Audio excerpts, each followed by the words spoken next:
sacrifier de nombreuses vies à nouveau. En lingala, je dirais Nanyatinda Kyo au Bandamachowana. Conscient de nos forces, mais aussi de nos limites, respectueux des supporters des deux équipes, j'ai cité le peuple, nous avons jugé bon de ne pas cautionner ce processus. En ne participant pas à un tel match, dont le résultat ne pourrait être autre que la déception de tout un peuple qui attend de pouvoir choisir librement et sans aucune contrainte que des élections démocratiques et apaisées, celui qui conduira la destinée de notre pays. Pour les raisons reprises ci-dessus, nous exigeons, avec la plus forte détermination, que ce processus regagne sa crédibilité en intégrant la majeure partie des résolutions adoptées d'un commun accord et devant toute la nation, ainsi que la communauté internationale, témoin de la signature de l'accord dit de la CENCO. L'opposition congolaise de bonne foi s'est inscrite dans ce processus convaincue de pouvoir attendre de la part des autorités compétentes un minimum de bonne volonté. Mais c'est tout le contraire qui est observé. Alors que tous les observateurs s'accordent sur le fait que la machine dite à voter n'apporte pas tous les gages de crédibilité, tant sur son fonctionnement que sur sa fiabilité, le fichier électoral reste entaché de plusieurs millions d'électeurs douteux et de sérieuses craintes persistent sur la transparence d'un scrutin dont la crédibilité est déjà sérieusement entamée par l'exclusion et l'invalidation annoncée de plusieurs candidats. La bonne foi des partis tels que l'UDPS, le MLC, les CID, l'UNC et j'en passe, n'est plus à démontrer. En effet, ceux-ci, à maintes reprises, le cœur vaillant, ont prouvé au prix de lourds sacrifices, du sang et des larmes de leurs combattants, leur volonté inébranlable de donner au peuple congolais l'occasion de faire entendre sa voix par les urnes. Mais nous savons que dans les conditions actuelles, la déception de résultats tronqués risque d'offrir à notre nation une bien triste issue au sortir de ces élections. Le spectre de contestation et de violence incontrôlée plane sur ce rendez-vous ô combien attendu par nos compatriotes. C'est pour ces raisons multiples et profondes que la DCU, par ma voix, réaffirme sa non-participation à cette sinistre parodie d'élection et invite les autres grands partis inscrits dans le processus ou non à exiger d'une seule voix la levée des doutes qui entachent le processus avant de continuer toute autre étape. Le peuple congolais attend de nous une réelle unité de combat, une unité de stratégie, une unité d'action et finalement un seul et unique candidat pour l'opposition. Ces attentes prouvent à suffisance la maturité de notre population et sa détermination à ne pas avoir à sacrifier à nouveau ses fils et ses filles lors de l'annonce hypothétique d'un vainqueur qui ne serait pas celui choisi par eux. Nous, l'opposition en accord avec le peuple et la nation, avons réussi au prix de nombreux sacrifices à faire respecter la Constitution et les 2 mandats présidentiels, forçant de ce fait la majorité au pouvoir à se choisir un candidat dans les conditions que vous connaissez. Mais nous disons que ce n'est pas suffisant. Ne nous endormons pas sur nos lauriers en pensant que la partie est gagnée, loin de là. Dois-je rappeler ici que notre combat n'est pas contre un individu, je cite le président sortant Joseph Kabila, mais bien contre un système communément appelé la majorité au pouvoir, dont l'œuvre ces 20 dernières années laisse notre beau et grand pays aux dernières places du concert des nations et notre peuple dans la misère la plus abjecte en ce 21e siècle. Le combat pour la démocratie, et j'insiste, la vraie démocratie, ne peut passer que par des élections libres, transparentes, crédibles et inclusives. Nous invitons donc ce jour l'opposition dans sa globalité et sa diversité, participante et non participante à ces élections, à se réunir comme un seul homme afin de faire bloc pour obtenir les préalables indispensables à la crédibilité de ces dites élections. La DCU, notre parti, et moi-même, prenons la lourde responsabilité de rencontrer tous les leaders d'opposition afin de les encourager à dépasser leurs ambitions personnelles, à se coaliser et à s'affranchir des peurs et des doutes afin d'aller avec toute leur force et de tout leur cœur vers une réelle union. Nous invitons tous les partis, petits et grands, inscrits ou non sur les listes électorales, à s'unir, faire entendre leur voix et à peser de tout leur poids sur la CENI et le gouvernement afin d'exiger et d'obtenir 1. L'abandon ou la sécurisation des machines à voter. 2. L'assainissement réel du fichier électoral avant tout scrutin. 3. L'inclusivité et la décrispation du climat politique. 4. Le changement des représentants de l'UDPS au bureau de la CENI. 5. La garantie que les élections auront bel et bien lieu, comme prévu, le 23 décembre 2018, faute de quoi, aucune prolongation ne pourra être concédée avec les institutions actuelles. Enfin, nous rappelons ici l'impérative nécessité de la désignation d'une candidature commune de l'opposition qui cristallisera les aspirations de tout un peuple. Nos compatriotes ont fait preuve de courage et d'abnégation jusqu'au sacrifice de nombreuses vies. Il est temps que la classe politique fasse montre de grandeur et d'un même courage que celui consenti par son peuple. Que la majorité au pouvoir ait le courage de respecter ses engagements tels que signés à la SENCO. Que l'opposition ait le courage d'harmoniser ses ambitions individuelles au profit de l'intérêt suprême de la nation. Mesdames et messieurs de la presse, chers compatriotes, permettez-moi, avant de clôturer cette adresse, d'interpeller une fois de plus les autorités en leur demandant, en tant que citoyens congolais, mais aujourd'hui en tant qu'humains, de laisser le peuple enterrer ses fils et ses filles avec dignité. Le sort réservé à la dépouille de feu le président Étienne Tshisekedi reste un crime contre la conscience. Je vous remercie. Mesdames et messieurs de la presse, bonjour et merci d'avoir répondu présent à notre invitation.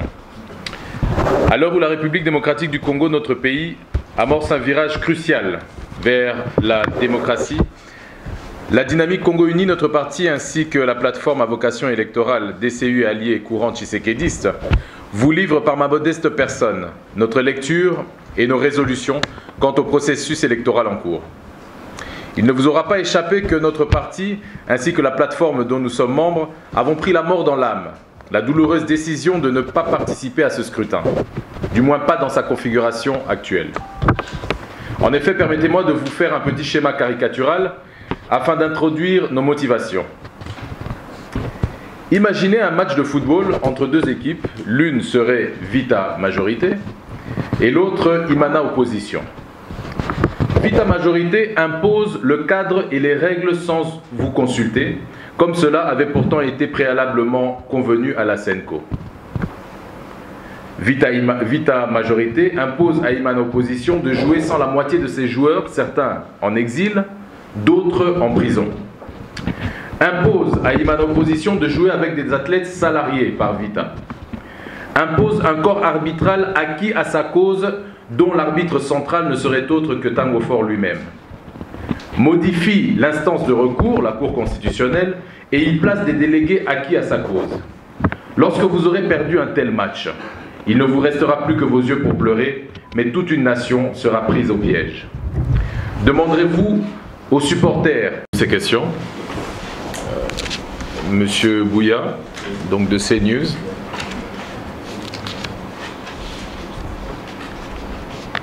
Vous dites que nous revendiquons les mêmes préalables que ceux qui participent aux élections.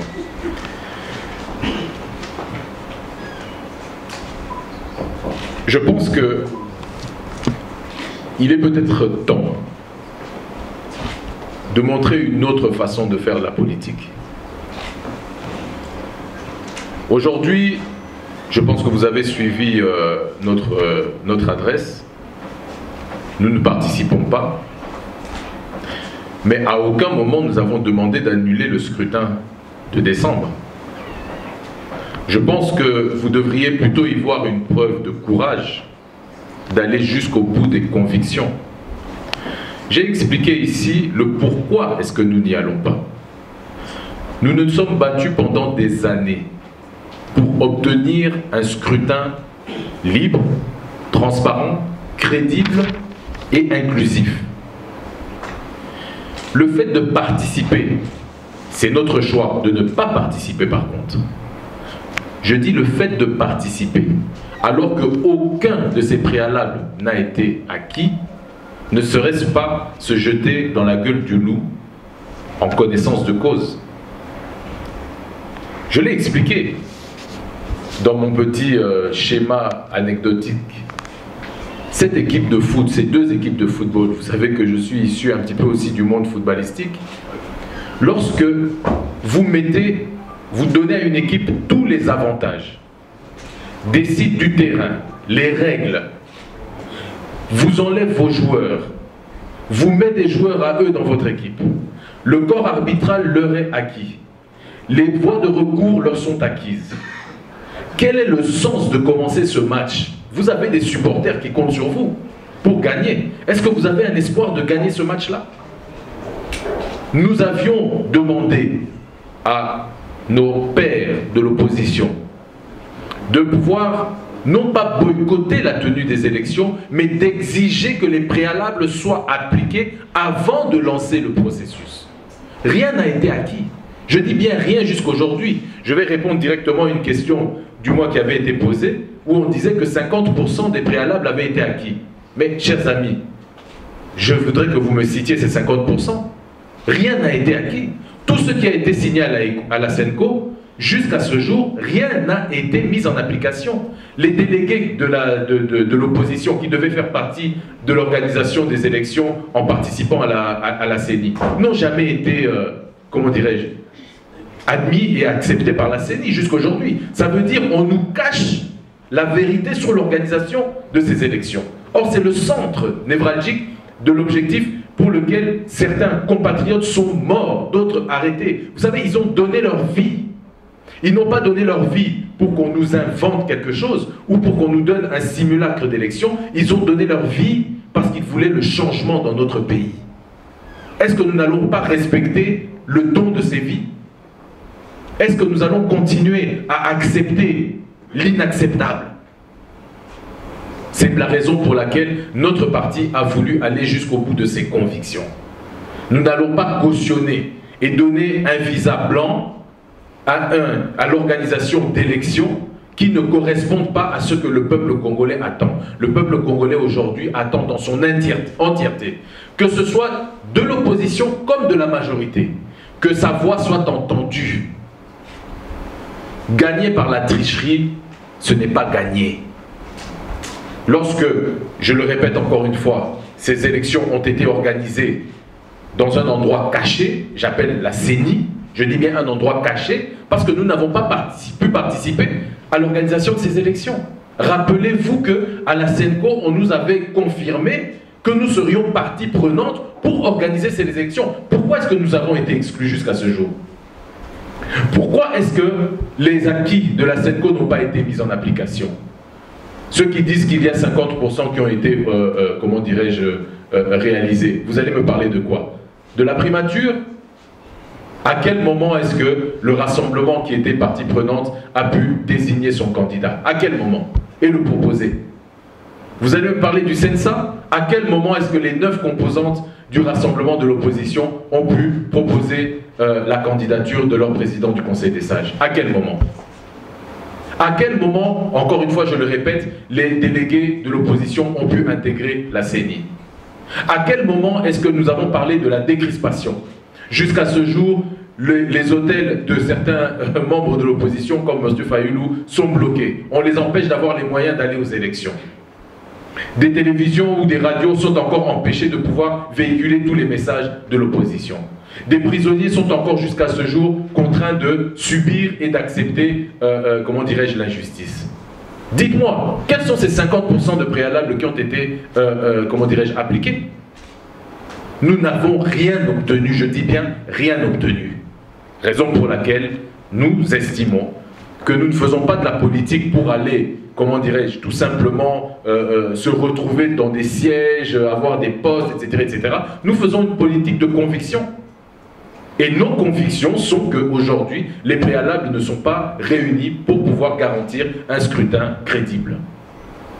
Cela étant, c'est notre choix de la dynamique Congo Uni. Mais il y en a d'autres partis, je les ai cités, et il y en a d'autres que je n'ai pas cités, parce qu'il y en a beaucoup, qui ont décidé de participer. Et c'est leur choix que nous respectons. Et nous aimerions que ceux-là qui ont les mêmes convictions que nous, je parle des convictions fondamentales politiques, qui ont les mêmes convictions, qui participent à ces élections, eh bien qu'ils aient droit à un vrai scrutin, à une vraie chance de pouvoir faire passer leur voix et leurs convictions. Et c'est pour cela que nous nous liguons aujourd'hui, pour que, d'un commun accord entre ceux qui participent et ceux qui ne participent pas, nous puissions arracher l'obligation des institutions en place et de la CENI en particulier, d'assainir le climat de ces élections en garantissant un certain nombre de préalables que nous avons cités lors de notre adresse. Vous m'avez posé la question sur le fait qu'il y a d'autres personnes qui ont essayé de réunir tous les candidats. Vous savez, je pense que on n'essaiera jamais assez de trouver une solution. Et même si la solution se trouve en dernière minute, mais la solution doit se trouver. Si vous avez cité des personnes qui ont déjà essayé de réunir les uns et les autres, eh bien l'abondance ne nuit pas, je pense, dans ce genre de démarche. Il faut que nous continuions, petits et grands, peuple et leaders, à continuer à mettre la pression sur tous les grands représentants des grands partis pour qu'ils entendent raison de mettre quelque part leur, comment dirais-je, les égos surdimensionnés un petit peu de côté pour regarder l'intérêt national, l'intérêt commun. Et je le dis et je le répète, l'abondance ne nuit pas lorsqu'on essaye d'atteindre les choses positives. Faute de mieux, êtes-vous... Faute de moyens. Faute de moyens, ah oui d'accord. Vous dites que nous n'avons pas les moyens.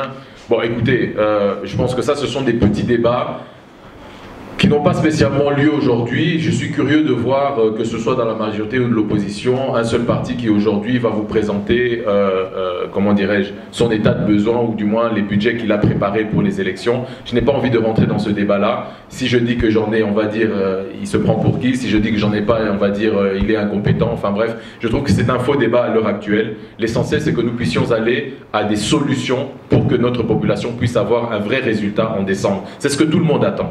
Et c'est ce que nous attendons aussi. Monsieur de l'Explorateur, vous avez dit que la communauté internationale appuie le processus, mais nous nous retirons.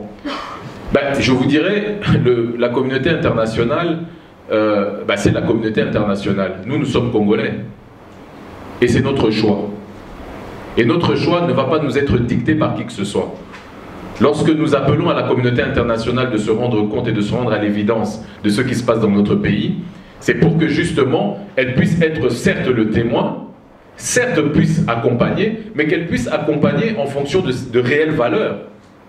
Aujourd'hui, je l'ai expliqué dans la réponse à la première question, aucun des préalables dont la communauté internationale était témoin à la CENCO, présente à la CENCO, aucun de ces préalables jusqu'à ce jour n'a été appliqué.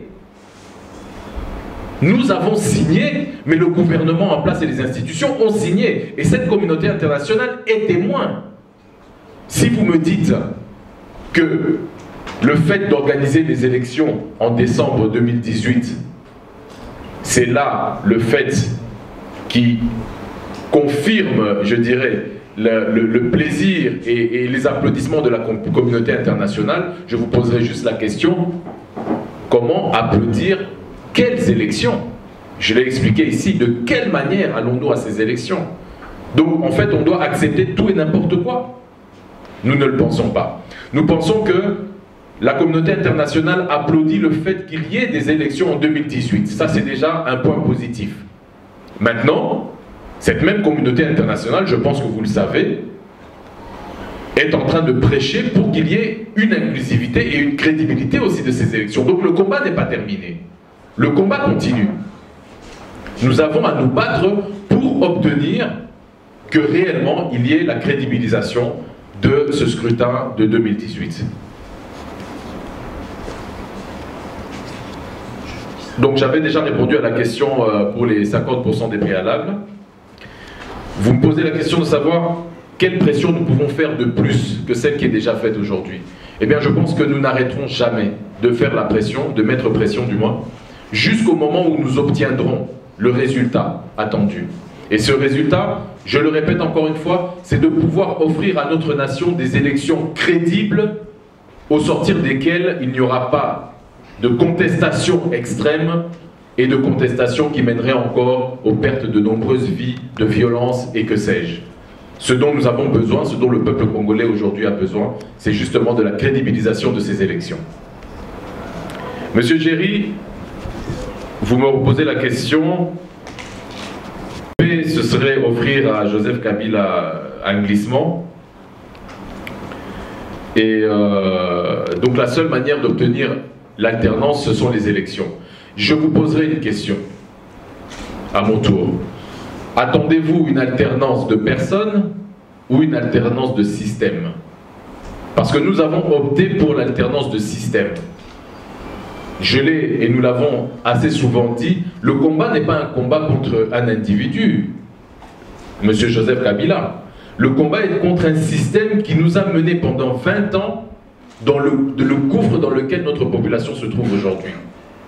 Et pour que cette alternance de système puisse fonctionner, il faut, encore une fois, et je reviens là-dessus, qu'il y ait des élections libres, transparentes, inclusives et démocratiques qui puissent permettre à ce que la voix du peuple puisse réellement être entendue. Donc, s'il y a un simulacre d'élection, est-ce que vous aurez obtenu réellement ce pourquoi vous vous êtes battu? Est-ce que nous allons respecter la mémoire de tous ceux qui sont morts? Je dis bien qu'ils sont morts, qui ont donné leur vie pour ce combat. Ils ne sont pas morts pour faire un semblant d'élection. Ils sont morts pour que la voix du peuple puisse être entendue. Et ça ne peut être entendu que par la transparence.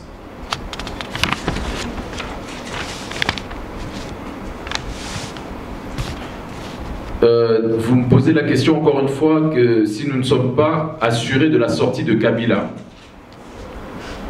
avec tout ce qui s'est passé au niveau de la SADC, je le répète, pour la dynamique Congo Uni, notre parti,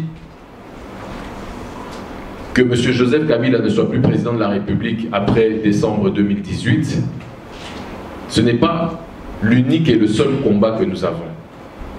Parce que, je l'ai dit ici, je ne vais pas me répéter 1 million de fois, ça risque de devenir redondant. Nous ne nous battons pas contre une personne, mais contre un système. Et nous voulons que ce système puisse changer.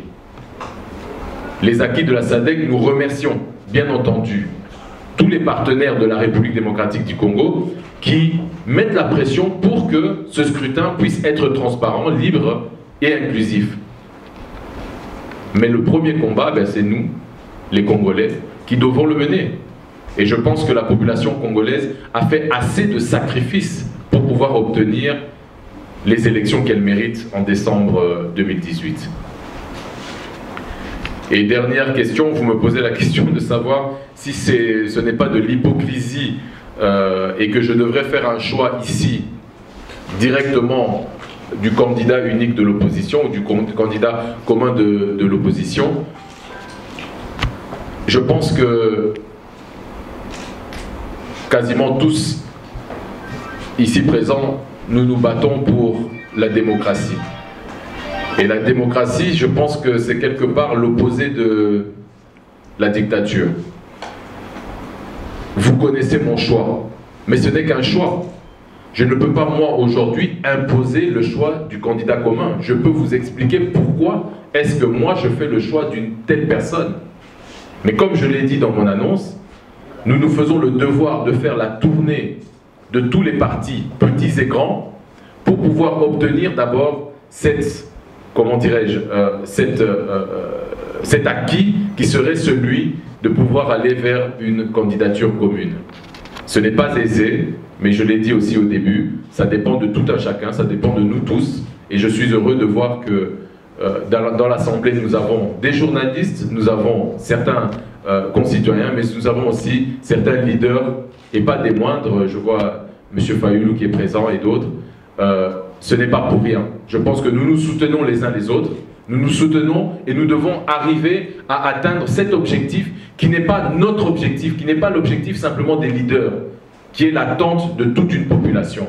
Nous devons avoir l'humilité de pouvoir ne pas se dire en permanence « c'est moi qui ai raison, c'est moi qui ai raison », mais de savoir aussi écouter ce que les autres ont à dire. Je vous remercie et je pense qu'on peut passer aux autres jeux de questions. Oui, nous passons maintenant à la deuxième. Merci. Ndego Willy Makolo.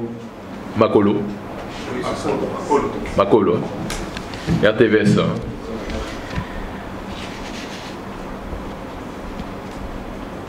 Vous dites que nous crions en retard ou que nous avons mal crié. Et peut-être qu'il serait trop tard. Encore une fois, la lutte et le combat que nous menons est un combat de longue haleine. Et il ne sera jamais trop tard pour bien faire. Je pense que l'avenir de toute une nation dépend aujourd'hui de la conscience de toute une classe politique. Et quand je dis toute une classe politique, tant dans la majorité que dans l'opposition. Nous devons aujourd'hui,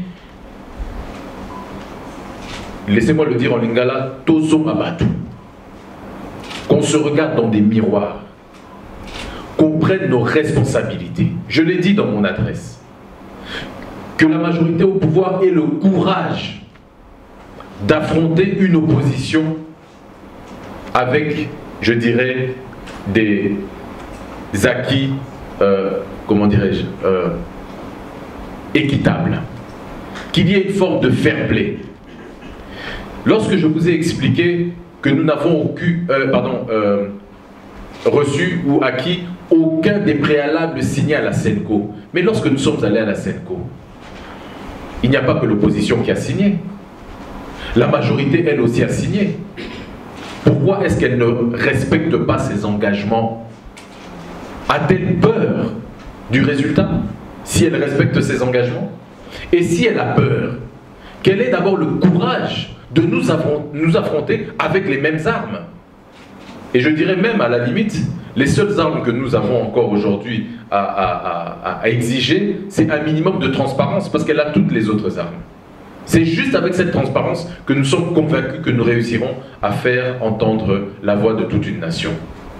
Alors, lorsque je parlais tout à l'heure de préalables que nous avons acquis à la SENCO, aujourd'hui nous ne vous parlons même plus de toutes ces histoires de primature et consorts. Ils peuvent garder tout ça, ce n'est pas à l'ordre du jour. Mais nous voulons que l'organisation de ces élections puisse être transparente et puisse nous garantir que ce à quoi nous avons adhéré, eh bien, puisse avoir un résultat valable. Nous sommes à l'extérieur, nous de la dynamique Congo Uni. Mais vous voyez que nous continuons à nous battre pour que ceux qui ont décidé de participer, et nous respectons leur choix, eh bien, puissent avoir les meilleures armes possibles et imaginables pour aller à ce scrutin. Eh bien, je pense que il est temps que la classe politique congolaise fasse montre de grandeur, et non plus simplement d'intérêt individualiste. Bon, vous m'avez posé la question de qui sont les alliés dans la dynamique Congo Uni et alliés courant tshisékédiste. Il y a plusieurs partis, je pourrais vous citer le parti de Mme Koudoura, le Barézo, il y en a d'autres, je pourrais vous donner la liste, vous pourrez la prendre si vous voulez à la fin de la conférence. Madilou, au côté Linga na Lingala, olobi nanga alobi soki machine ezate élection pe kozala te ndeko na ngai naboyi te ye mutu azobongisela biso maponomi mais uta SENCO toyebisaki ye abanga te kokotisa badelege na biso na kati ya SENCO mpo tolakisa ye ndenge nini maponomi yango tokobongisa yango soki ye alobi akokoka kosala yango te d'ici décembre atika apesa mutu mosusu asala yango. Biso toza près les loto la kisaye ndenge nini tokoki kobongisa. Topesaki déjà ba exemple kili pour des élections maponomi et salema na décembre 2017 toza na décembre 2018. Ndeko soki azokoka te wana problème na ye. Mais atike la biso pe tant sikoyo to la kisaye ndenge nini maponomi wana to biso tokoki kobongisa yango.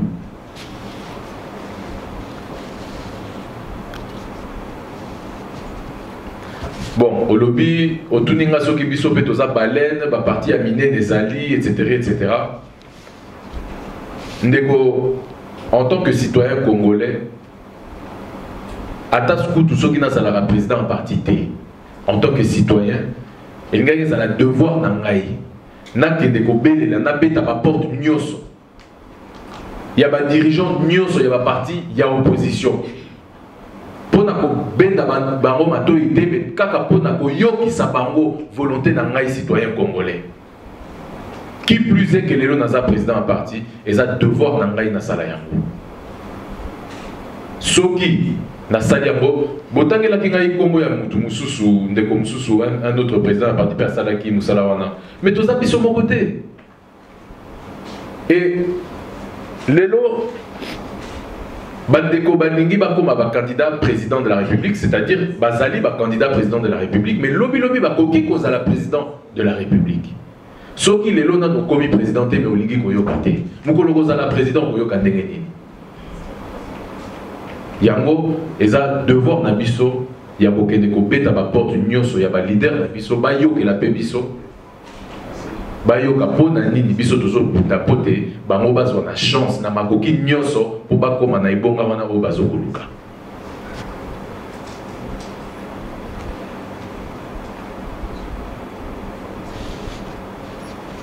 Au lobby décrispation na changement ya ba acteur na seni est-ce que ekoko kisama te soki biso pe tovandi kimia soki bino na biso elongo na ba leader nyonso basangani te pote bandeko ya majorité na ya seni bayokela pe biso ekosalema te mais soki toyokani pe tosangani bakoyoka choix mosusu eza te eloko bakobanga mpe bazobanga ti lelo eza unité na biso bazondima te ke tokoki kosunye topesa bango mpe raison te tolakisa bango ke toza kaka ndenge bango bakaniseli te. Je suis sûr que toza capable lelo ya koimposer nyonso wana nasi nalobaki yango bandeko ya opposition mingi baparti ya minene UDPS MLC SID UNC bakoti na kati ya schéma wana balakisi bolamu na bango mpe bolingo na bango mpo na mboka bandimi oyo bato misusu lokola biso tondimi te kaka mpo bamikitisa baloba te non biso mpe tolingi tokota na kati ya processus wana mais bozo boyela bango bozo salela bango ba calcul bazonga pe bato bandeko ya seni bandeko ya majorité présidentielle bazonga bato babanga te ndenge batutaka tolo wana balakisa biso ke baza mpe mibali tokende na bango mpunzungu tina suka nayebi te yo mpe moto olobaki otunaki question ya invalidation ya Félix na Jean-Pierre Bemba pe misusu ntango mosusu bakoluka ba invalidé soki esalemi bokosala nini soki eza invalidation oyo ezwi fondement nango na batexte légaux ya mboka c'est-à-dire constitution na batexte nyonso oyo ezokorégir mboka na biso ti lelo si c'est juridiquement valable tokoboyelango ndenge nini mais soki eza lokuta tondima kaka boye tokondima te jamais tokoki kondima yango soki basali yango en dehors ya cadre sikoyo cadre wana tokoyeba yango ndenge nini soki biso toza na kati te yango tozokoloba depuis Sencode, c'est-à-dire depuis le 31 décembre 2016 bandima ki bakotisa biso na kati ya organisation ya maponomi ti lelo basali yango te mpo na nini bazokobomba nini bakobanda koinvalide bato kaka boye biso mpe tolala tondima kaka boye ekosalema te etumba esili te etumba eza nani etumba ekomi kutu matata koleka mais il faut tolonga etumba wana c'est la victoire de la justice au dos en besoin de l'eau. Madame Ella, CKTV, vous avez une grande crainte au niveau du choix commun. Si nous qui sommes les alliés de l'UDPS, comme vous avez dit, et que notre candidat n'est pas présenté comme le candidat commun de l'opposition, que ferons-nous? Ben madame, permettez-moi d'être très sincère et direct.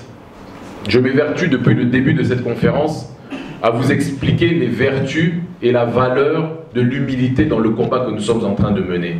Cette valeur d'humilité, je vais peut-être citer un adage qui est presque biblique. Si tu t'humilies, le Seigneur t'élèvera. Eh bien, je pense que c'est le moment aujourd'hui pour que nos leaders aient cette humilité, que nous-mêmes aussi ayons cette humilité, et que tous les citoyens congolais aient cette humilité.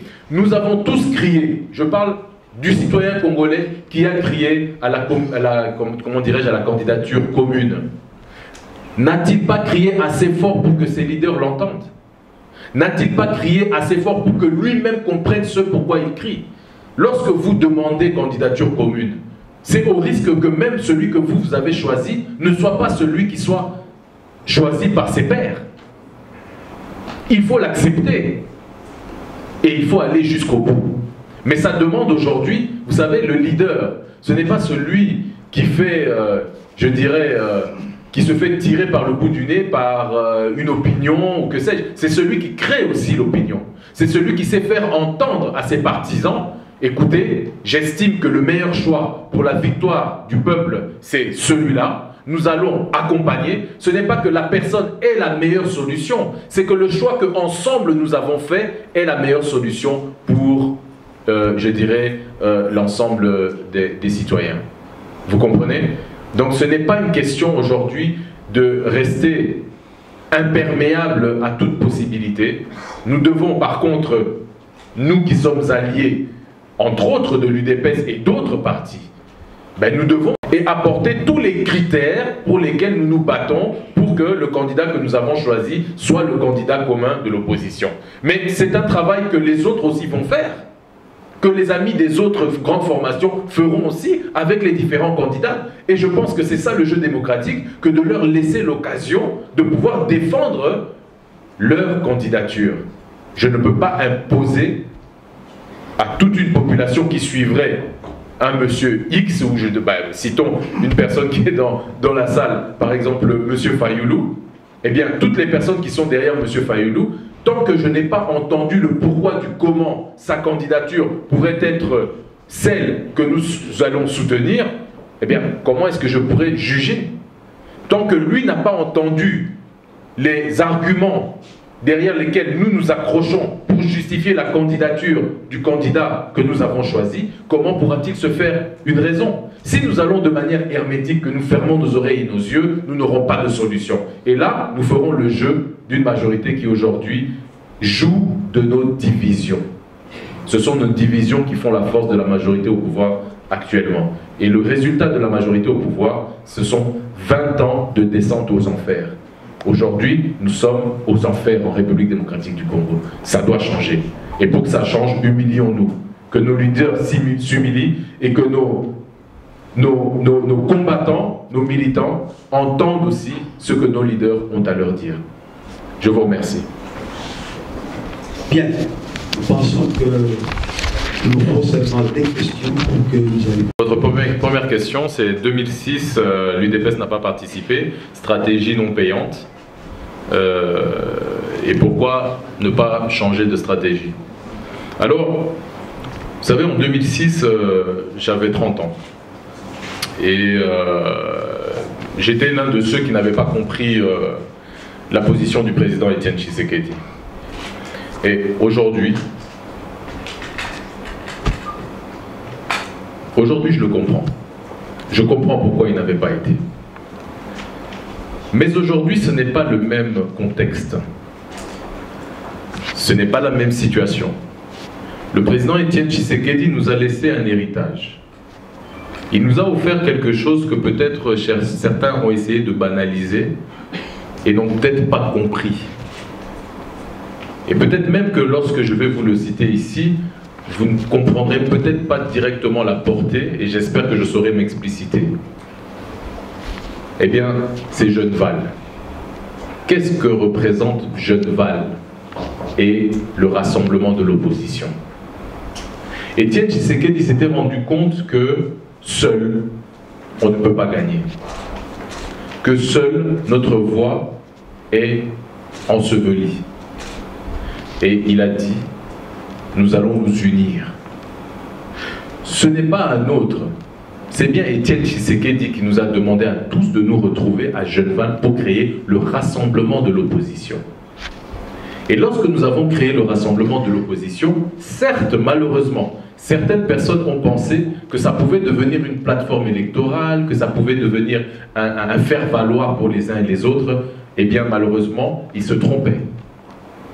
Le rassemblement de l'opposition était réellement une force, un levier qui devait se battre pour affaiblir la majorité au pouvoir. Et nous devions nous battre tous ensemble et obtenir un résultat tous ensemble. Vous savez, je pense que l'intelligence, c'est de savoir reconnaître aussi la force de son adversaire. Et l'une des grandes forces de la majorité au pouvoir, c'est de réussir à nous diviser, à réussir à sortir des individus, de réussir à tronquer la réalité du combat que nous sommes en train de mener. Faire semblant que nous n'avons comme objectif que d'atteindre des postes, des positionnements. Et je pense que d'ailleurs, la position que nous avons prise aujourd'hui est une position qui vous montre que notre objectif n'est pas simplement d'atteindre des postes et des positionnements, des sièges et que sais-je. Nous nous battons d'abord parce que nous avons des convictions. Et lorsque, je l'ai dit dans mon adresse, c'est la mort dans l'âme que nous avons refusé de participer. Mais, et certains ne le comprennent peut-être pas jusque maintenant, nous soutenons ceux des nôtres. Quand je dis ceux des nôtres, ceux qui ont le même combat que nous, mais qui ont choisi une autre façon de le faire, en participant à ces élections. Nous les soutenons et nous voulons les accompagner. Les accompagner comment? Pas spécialement en devenant des, comment dirais-je, des atalapes ou que sais-je, je ne sais même pas comment le dire en français, mais en faisant en sorte que l'on puisse obtenir les préalables qui vont leur garantir à eux qui participent à ces élections de pouvoir avoir une réelle chance de s'en sortir victorieux ou du moins de faire entendre la voix de leurs partisans. C'est ce pourquoi nous voulons nous battre. Vous savez, notre voix à l'extérieur peut avoir aussi une caisse de résonance. Si nos frères qui sont à l'intérieur embrassent le combat que nous avons entamé, parce que c'est le même combat que le leur. Nous nous sommes retrouvés devant, vous avez cité, la communauté internationale. Parce qu'on a tendance toujours à se dire que voilà, il y a la communauté internationale, Mindele Balobi. Mundele Alobi Bokende, Bosala. Et on dirait que ce qui Mundele Alobi, il faut qu'à Sala. Nous avons pris une autre position. Je parle de notre parti et certains de nos alliés avec lesquels nous sommes. D'autres ont pris une autre décision. Pas pour plaire à la communauté internationale, mais parce que la communauté internationale aussi fait partie du système parce qu'elle est un des partenaires de la République démocratique du Congo. Elle n'est pas partenaire de l'opposition, elle est partenaire de la République démocratique du Congo, donc du gouvernement qui est en place aussi. Dès lors que ce partenaire et d'autres, je dis bien et d'autres, l'Union africaine, ont décidé, ou pas décidé, ont proposé ou ont soutenu le fait que nous avons déjà acquis le fait qu'il y ait des élections en 2018, et c'est positif, prouvez votre bonne foi, eh bien, il y a dans l'opposition congolaise des partis responsables qui ont pris la décision, responsables et mûrement réfléchis avec leur base, de participer à ces élections. Nous ne les condamnons pas, loin de là. Mais nous voulons qu'ils aient maintenant la chance de pouvoir faire entendre la voix de leur population. Moi, mon plus grand vœu était, et tout le monde le sait, de participer à ces élections, d'avoir un mandat donné par le peuple. Mais aujourd'hui, c'est la mort dans l'âme, je le répète encore une fois, que j'ai fait ce choix. Et je ne l'ai pas fait seul. Nous sommes dans un parti avec des membres qui ont compris le pourquoi est-ce que je proposais cette alternative. Et j'espère que ça va pouvoir montrer que nous ne sommes pas obligés d'être je dirais, des assoiffés de positionnement. Nous nous battons pour des convictions et des valeurs. Nos convictions que nous défendons à la dynamique Congo Uni font que nous ne pourrons pas participer à des élections qui n'ont en aucun cas répondu aux critères que nous avions signés d'un commun accord, nous tous, ensemble, avec la CENCO, avec le gouvernement en place, la CENI et les différents partenaires, entre le 31 décembre 2016. Un des candidats propose des primaires devant des journalistes. Êtes-vous d'accord? Mais écoutez, être d'accord ou pas d'accord, ce n'est pas le fondement. L'essentiel, c'est que nous trouvions un modus operandi où tout le monde va se mettre d'accord du mode de fonctionnement de ces primaires. Si primaires, il doit y avoir. Il peut y avoir d'autres façons de trouver le candidat unique. Il peut y avoir tout simplement que les grands leaders se sont rencontrés, ont discuté entre eux et finalement ont trouvé une solution et la proposent, comment dirais-je, à la population. Il y a plusieurs manières de le faire. C'est une des manières. Pourquoi pas? Pourquoi pas? Mais je pense qu'il faut que nous en discutions tous ensemble. Ndeko Eliezer. Ndeko Eliezer, Séni. En tout cas, merci à tous d'être venus. Je pense qu'on a fait un petit peu le tour des différentes questions. Et bon, à la prochaine. Merci à tous. Merci.